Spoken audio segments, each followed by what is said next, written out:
Penelitian sejarah, rancangan penelitian sejarah.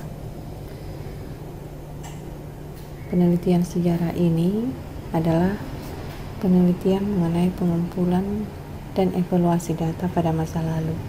Jadi data yang digunakan dalam penelitian sejarah bukan data yang diambil pada masa sekarang, tetapi data yang diambil pada masa lalu.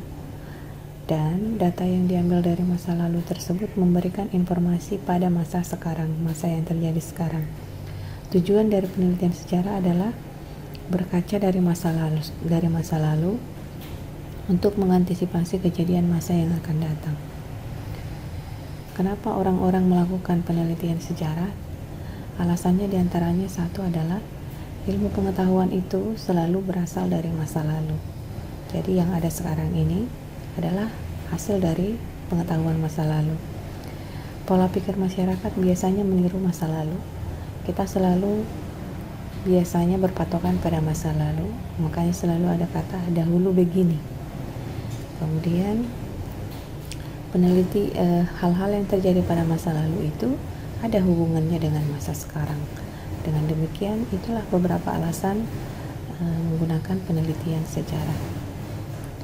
Ada beberapa orang yang kontra atau tidak setuju dengan penelitian sejarah dengan beberapa alasan. Yang pertama, penelitian sejarah itu tidak berakhir pada generalisasi, jadi agak mirip dengan penelitian deskripsi. Dia tidak ada generalisasi yang bisa diperlakukan secara general atau umum. Data dari penelitian sejarah adalah data sekunder pada umumnya karena diambil dari masa lalu. Jadi bukan diambil langsung oleh si peneliti. Lebih mendekati pada problem solving. Jadi penelitian sejarah ini lebih kepada memecahkan masalah pada masalah lalu, sehingga dia lebih terkesan kepada problem solving. Kemudian tidak dapat memanipulasi variabel karena memang sudah terjadi pada masa lalu. Namun demikian, ada juga beberapa yang pro atau yang setuju dengan penelitian sejarah dengan alasan yang pertama, memang masalah itu ada dan signifikan berdasarkan pengalaman yang sudah terjadi sebelumnya.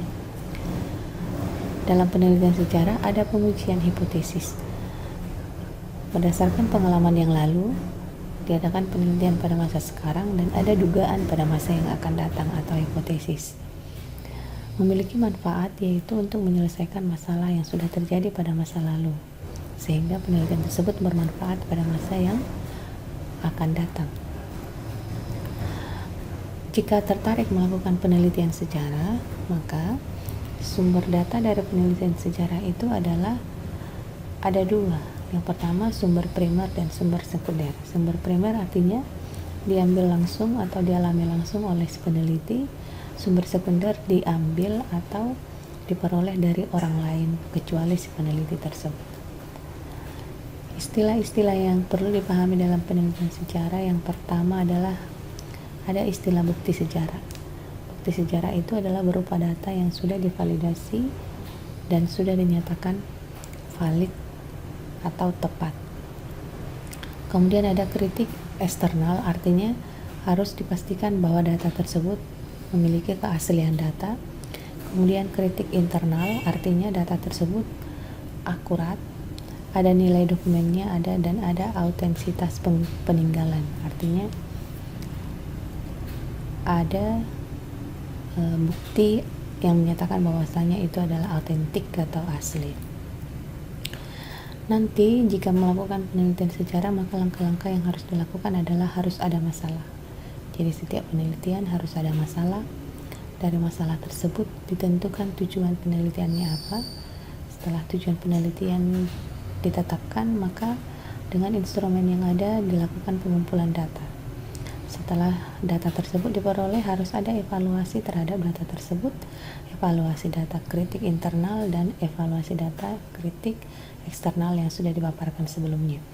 Berdasarkan evaluasi data tersebut, dapatlah dirancang sebuah laporan penelitian. Agak mirip dengan langkah-langkah penelitian deskripsi yang sudah kita pelajari sebelumnya. Yang menjadi ciri khas dari langkah-langkah penelitian sejarah ini terletak di langkah keempat, yaitu evaluasi data tadi. Demikian tentang penelitian sejarah. Nanti kedepannya kita akan belajar tentang penelitian eksperimen.